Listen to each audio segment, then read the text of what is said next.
어도비 애프터 이펙트 CC 2020 모션 그래픽의 입문 파트 3 강의를 시작하겠습니다.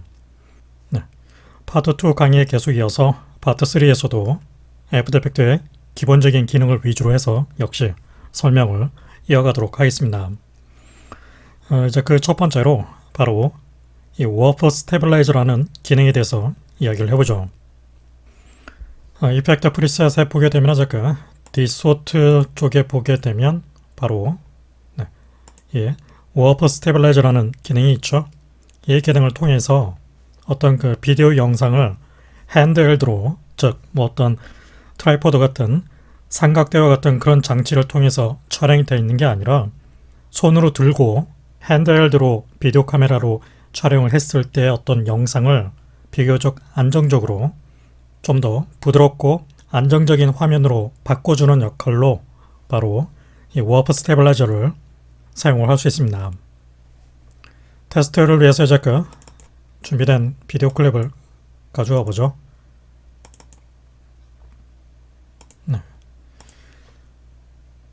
지금 이 비디오 클립이 갖고 있는 전체 영상 중에서 대략적으로 이 지점에서 인점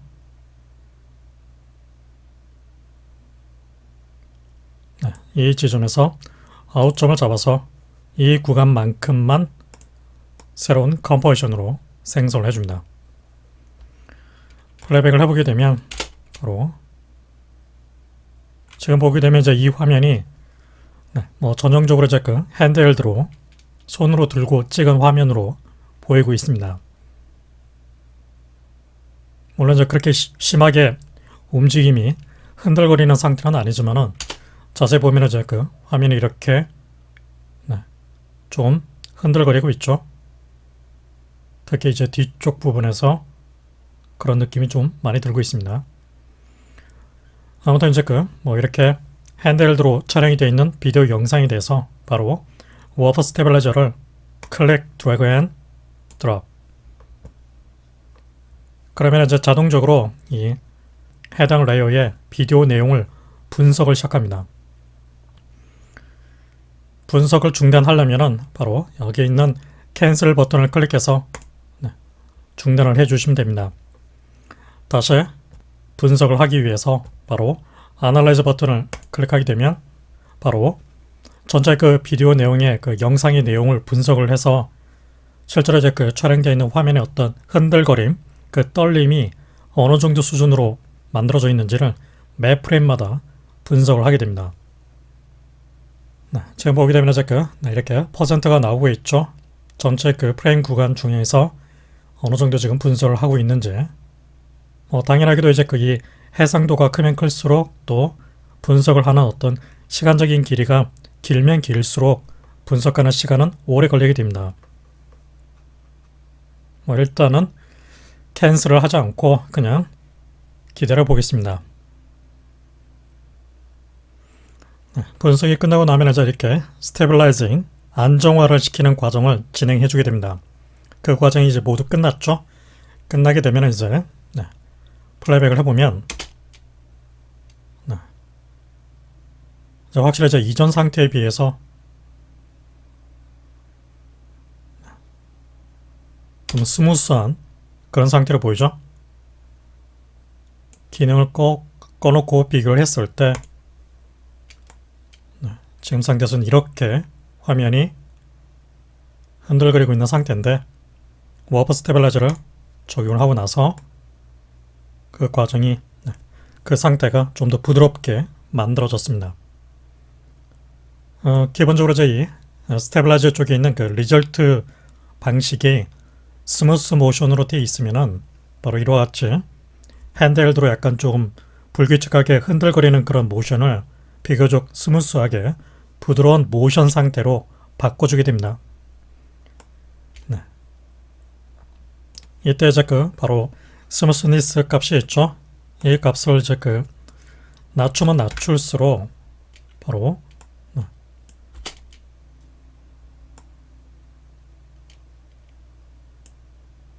보게 되면은 이와 같이 이제 보게 되면 조금 물론 이제 뭐 이전 상태에 비해서는 좀 부드럽긴 하는데 상대적으로 좀 덜 부드럽죠. 스무스니스 값을 증가시키면 증가시킬수록 70% 보게 되면은 훨씬 더 좀 더 부드럽고 안정적인 느낌으로 화면이 바뀌는 걸 알 수 있습니다. 뭐 그래서 이전 상태에 비교했을 때 이렇게 화면이 약간씩 흔들거리는 느낌, 특히 이 부분에서 그런 느낌들이 워프 스테빌라이저에 의해서 이렇게 부드럽고 안정적인 상태로 바뀌었습니다. 그러니까 이 상태가 바로 스무스 모션 상태입니다. 그런데 이걸 만약에 노 모션으로 두게 되면, 노 모션 타입으로 두게 되면 바로 다시 스테빌라이징 과정이 진행이 되고 보게 되면은 지금 이제 화면이 거의 움직임이 없는 그런 상태로 바뀌어 있죠.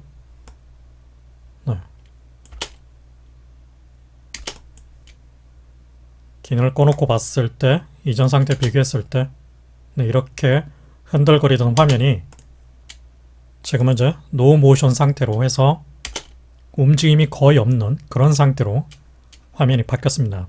뭐 그래서 마치 이제 이 카메라를 삼각대에 두고서 안정적으로 촬영한 것처럼 그렇게 고정적인 화면으로 바뀌게 되었죠.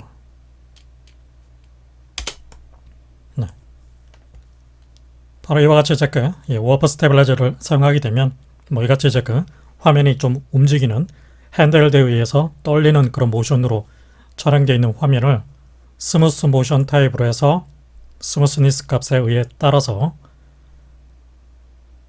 이렇게 좀 불규칙하게 떨리는 그런 느낌을 비교적 좀 스무스한 그런 화면으로 바꿔주거나 아니면은 아예 화면의 움직임이 거의 없는 상태로 노 모션 상태로 만들어서 거의 이제 화면이 고정이 되어 있는 것처럼 느낌을 만들어낼 수도 있습니다. 바로 이와 같이. 그런데 이제 이렇게 워프 스테빌라이저를 이제 적용하게 되면 특히 이제 노 모션 상태로 두게 되면 지금 화면을 봤을 때는 이제 거의 화면이 움직임이 없는 그런 상태로 픽스되어 있는 상태로 느껴지고 있는데 기능을 꺼놓고 봤을 때 보게 되면 화면이 다소 어떻게 되죠? 원래 오리지널 화면에 비해서 살짝 줌인이 된, 살짝 확대가 된 상태로 만들어지게 되죠. 이것은 어쩔 수 없는 바로 이제 어느 정도 이제 이 좌우 위 아래쪽에 있는 화면을 일부분을 좀 잘라서 화면을 안정화시켜주는 과정을 내부적으로 거치도록 되어 있습니다. 그 과정 안에서 자동적으로 좌우 위아래 영역을 살짝 크로핑을 해서 잘라내서 화면을 만들기 때문에 바로 이와 같이 화면이 확대가 된 그런 상태가 만들어지게 됩니다. 따라서 이제 이 화면이 많이 이렇게 흔들거리는 그런 모션일수록 노 모션 상태로 두게 되면 더욱더 많이 크롭이 될, 화면이 많이 확대될 가능성이 높다는 뜻이 되겠죠. 다시 이제 리절트 방식을 스무스 모션 상태로 바꿔두죠. 그 다음으로 이제 바로 이 스테빌라이저 이 항목에 바로 이 메소드 부분이 있죠. 바로 이제 이 선택 부분에 따라서 이 화면에 안정화시키는 그 방식이 달라지게 됩니다. 뭐 지금 같은 이 장면 같은 경우는 포지션이라든가 지금 보게 되면 이렇게 포지션으로 뒀을 때 보게 되면 상대적으로 좀 덜 안정화가 되어 있죠. 움직임이 조금 많이 느껴지고 있습니다. 바로 이 위치 좌표에 대해서만 안정화를 시켜준다는 뜻이고 포지션, 스케일, 로테이션은 바로 촬영된 내용이 어떤 화면의 크기, 위치 변화, 회전에 대해서도 즉 화면이 좌우로 또 위아래로 회전이 되는 그런 상태까지 고려를 해서 안정화를 시켜준다는 뜻입니다. 이 같은 장면에서는 지금 보면 카메라가 지금 좌우로 살짝 이렇게 흔들거리고 있는 상태이기 때문에 포지션이 아닌 바로 포지션, 스케일, 로테이션 최소한 이 방식으로 적용을 해줘야 됩니다. 그러면은 상대적으로 조금 많이 안정화된 부드럽게 스무스 모션으로 만들어져 있는 상태가 나오게 되죠. 반면에 이제 그 퍼스펙티브 같은 경우는 이제 이 촬영되는 화면이 Z 쪽을 기준으로, 즉 화면에 어떤 깊이감이 있는 그 방향성대로 카메라가 앞으로 걸어나가거나 뒤로 물러나는 그렇게 어떤 소실점을 갖고 있는 그런 장면의 경우에 바로 퍼스펙티브 타입으로 안정화를 시켜줘야 됩니다. 그리고 이제 그 서버 서페이스 워프, 바로 이제 이 방식의 이제 기본 선택 방식인데, 이 방식은 이제 그 위치, 크기, 회전, 또 퍼스펙티브 이런 그 성격을 모두 포함을 하면서 좀 더 이제 그 복잡하게 떨리는 움직임을 갖고 있는 그런 성격의 작업에 바로 이 서버 서페이스 워프 타입으로 계산을 해줄 필요가 있습니다. 그래서 사실 이제 이 서버 서페이스 워프 방식이 대부분의 핸드헬드로 촬영이 되어 있는 그 장면에 그냥 적합하게 사용할 수 있을 겁니다. 네, 그 다음으로 이제 이 보도 항목이 있죠. 보도 항목에 있는 바로 이 프레이밍 설정 값을 보게 되면 스테빌라이저, 크롭, 오토 스케일 방식으로 선택이 되어 있을 겁니다. 스테빌라이저를, 즉 안정화를 시키고 화면을 좀 일부분 잘라내면서 자동적으로 화면을 역시 줌인을 해서 확대를 해서 채운다는 뜻입니다. 만약에 이 스테빌라이저 온리로 선택이 되어 있으면은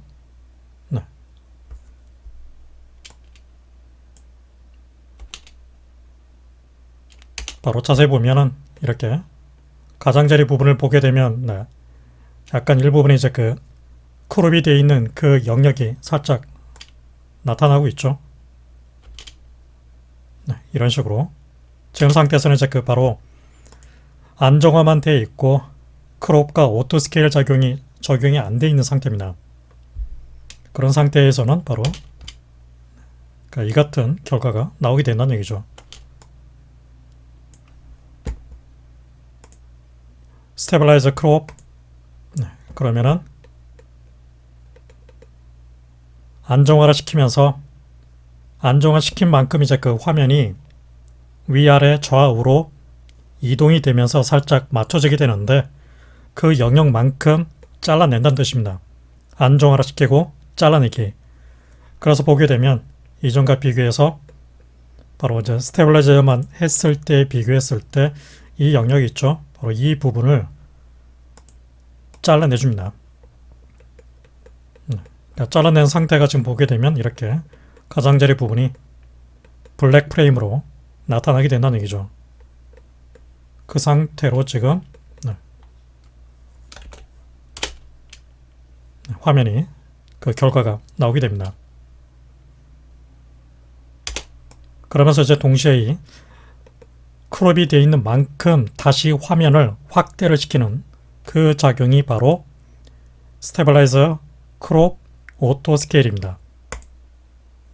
자, 오토 스케일이 되면 이제 그 블랙 프레임 부분이 어떻게 되죠? 바깥쪽으로 이제 벗어나면서 화면이 이제 확대가 됩니다. 그리고 이제 그 확대된 비율은 자동적으로 이제 이 분석 과정을 통해서 바로 이 오토 스케일 값에 의해서 결정이 됩니다. 지금 보게 되면 이제 그 101.2%로 지금 만들어져 있죠. 그러면 이제 그 원본에 비해서 한 1.2% 정도 지금 화면이 자동적으로 살짝 확대가 되어 있다는 뜻입니다.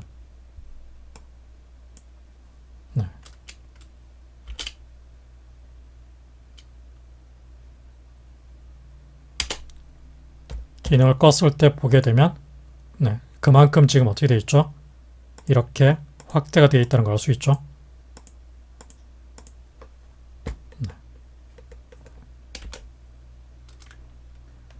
뭐 이렇게 이제 그 스테빌라이저 크롭 오토 스케일 방식으로 되어 있을 때 부가적으로 좀 더 그 화면을 스케일을 맞춰야 할 경우 바로 애디셔널 스케일 값이 있죠. 이 값을 뭐 이렇게 인위적으로 넣어주게 되면 그만큼 화면이 확대가 됩니다. 120 알 수 있죠. 그리고 이제 뭐 그렇게 확대된 상태를 기준으로 해서 스무스 모션 방식으로 스테빌라이저를 안정화를 시켜준다는 얘기죠. 스케일 값을 만약에 줄이게 되면 어떻게 되죠? 보시다시피 이제 그 스테빌라이저 크롭의 작용이 그대로 지금 보면 블랙 프레임으로 나타나게 되죠. 네.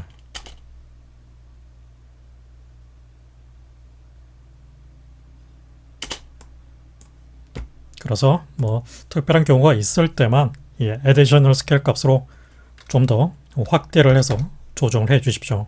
뭐 기본 값으로는 일단 오토 스케일이 적용이 되어 있을 때는 100%로 지정이 되어 있습니다.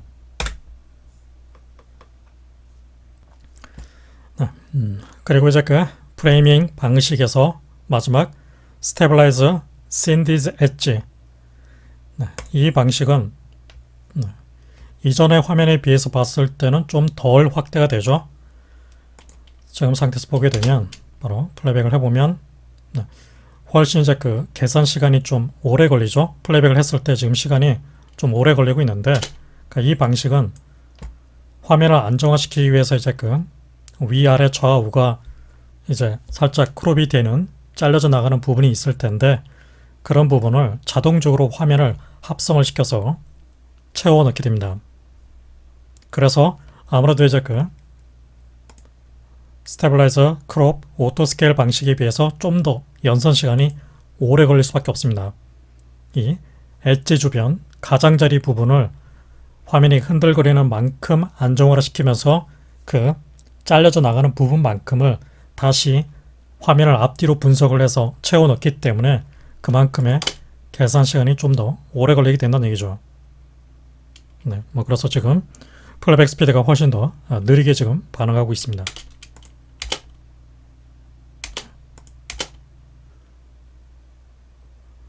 네, 뭐 그런데 이제 이 방식이 항상 만족스러운 결과를 보여주는 게 아니기 때문에 역시 이제 부가적인 애디셔널 스케일 방식으로 살짝 좀 더 이제 스케일을 넣어서 화면 아주 살짝만 줌인이 되어 있는 상태로 마음대로 할 수도 있습니다.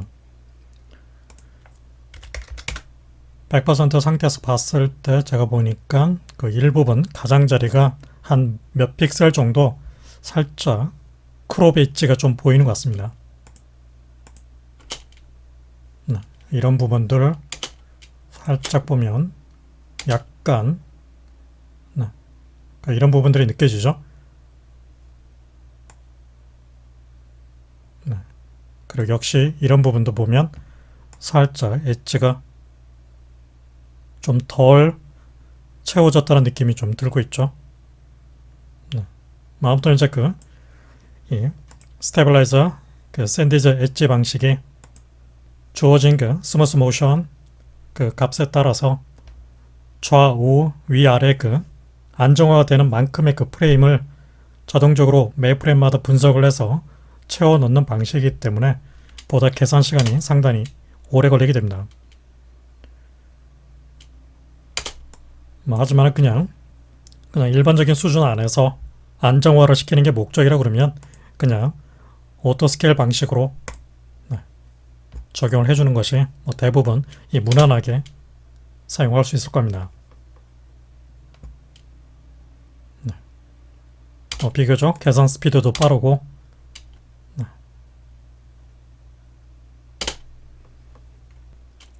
보통의 핸드헬드 장면이라면 그냥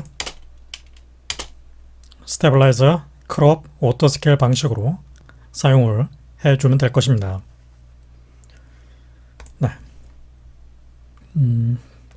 그 다음으로 이제 이 어드밴스 항목 부분이 있죠. 일단 이제 어드밴스 부분에 있는 오브젝티브가 스테빌라이저 방식으로 선택이 되어 있어야만 이와 같이 화면을 안정적으로 만들어주는 그런 목적으로 계산이 이루어지게 됩니다. 네. 그리고 이때 Show Track Point를 같이 체크를 해주게 되면 실제로 이 화면 중에서 어떤 픽셀을 중심으로 해서 분석을 해서 화면을 안정화를 시켜줬는지 바로 트랙 포인트를 확인을 할 수 있습니다. 체크를 하게 되면 바로 이와 같이 지금 상태에서는 이제 바로 이렇게 보게 되면 이제 무수하게 이제 그 포인트들이 지금 찍혀 있죠. 이 포인트들을 매 프레임마다 이제 추적을 하면서 화면을 안정화시켜주는 목적으로 사용을 하고 있다는 뜻입니다.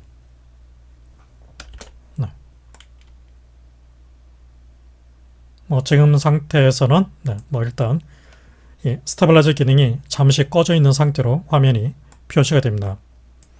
다시 Show Track Point를 체크 해제를 하게 되면 다시 이제 정상적으로 스테빌라이저 상태로 바뀌게 됩니다. 그래서 지금 스무스 모션 상태로 결과가 나오게 되죠.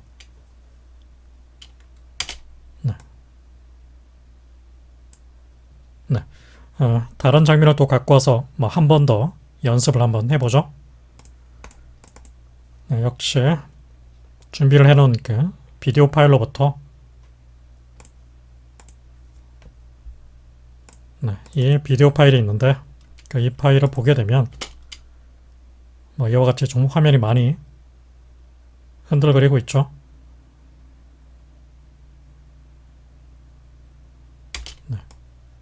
대략 이 지점에서 이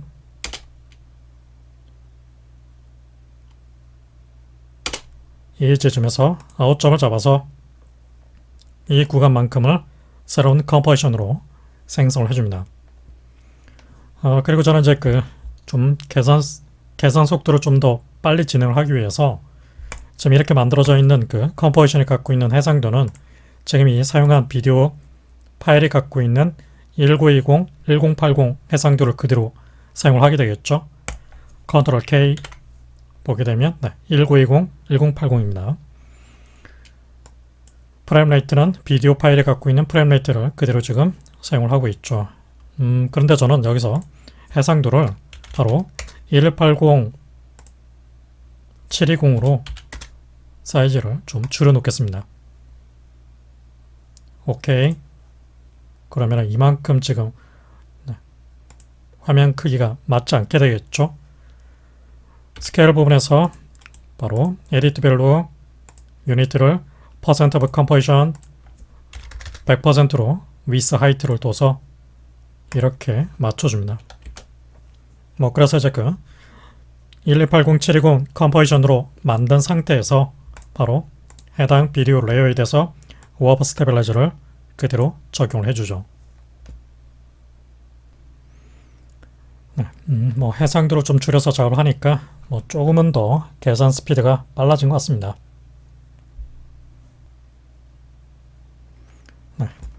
그 결과를 보게 되면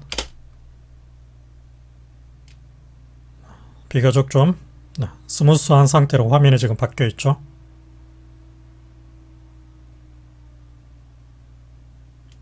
원본 상태하고 비교를 했을 때 원본은 이렇게 지금 보면 좀 흔들거림이 심한 그런 핸드헬드 상태를 보여주고 있습니다.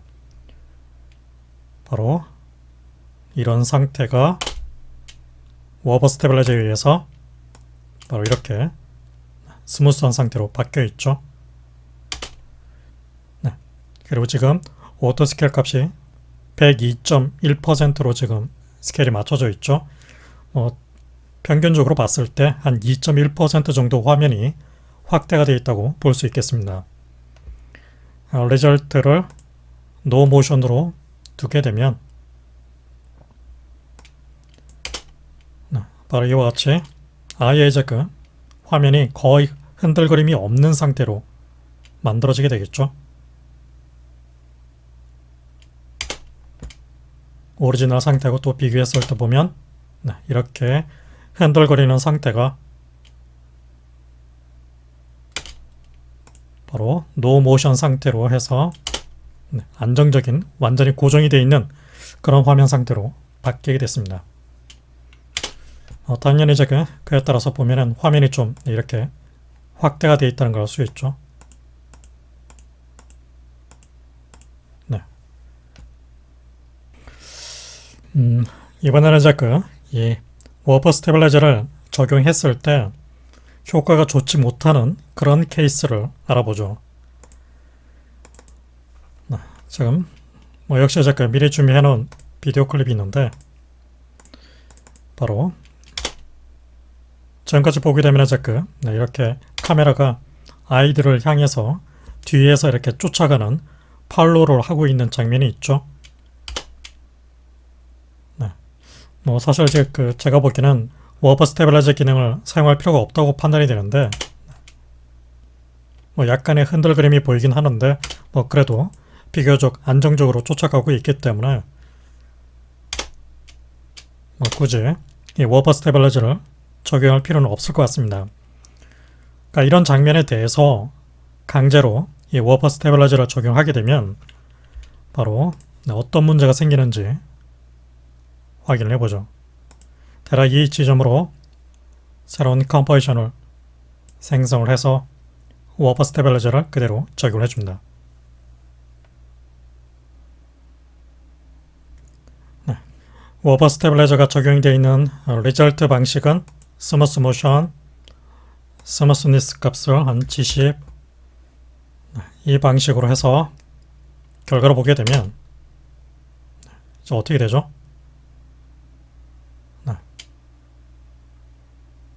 오히려 이제 약간 좀 불규칙하게 흔들거리는, 약간 일렁이는 그런 느낌이 굉장히 강하게 느껴지고 있죠. 네.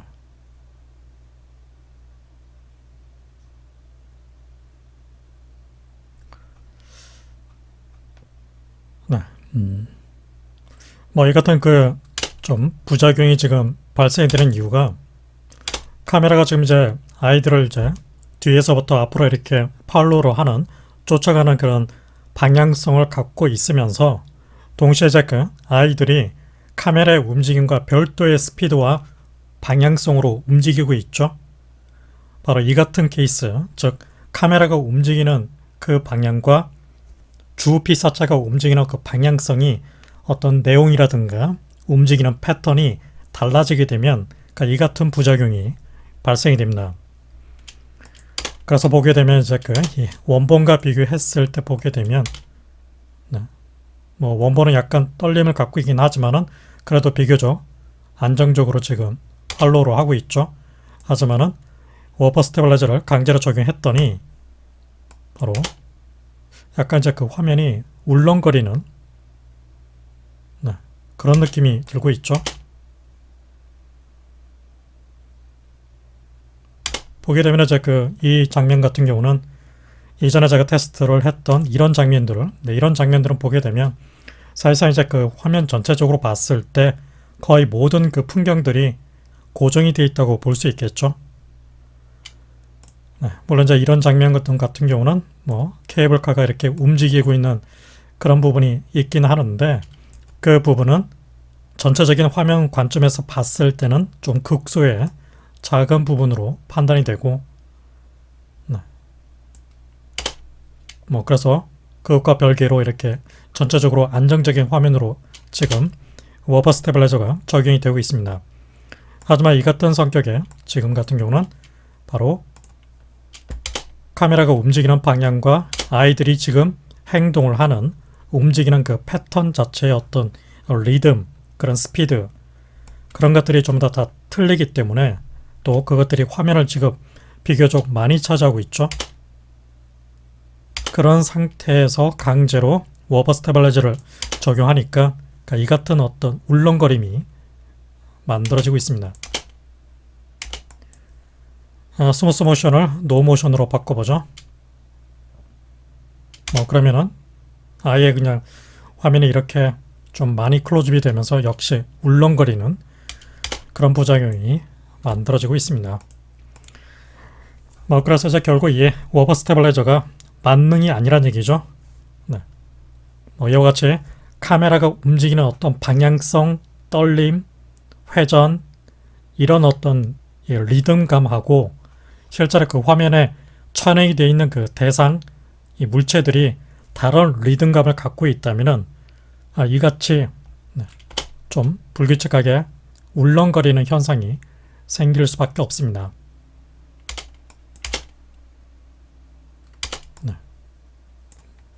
이 같은 한계점을 갖고 있기 때문에 이 워버 스테빌라이저는 이런 성격의 작업보다는 이와 같이 화면이 비교적 좀 안정적으로 비교적 이제 그 전체적으로 고르게 촬영이 되어 있는 그런 성격의 작업에서는 비교적 잘 쓸 수는 있지만은 이 같은 성격의 작업에서는 많은 문제를 갖고 있습니다.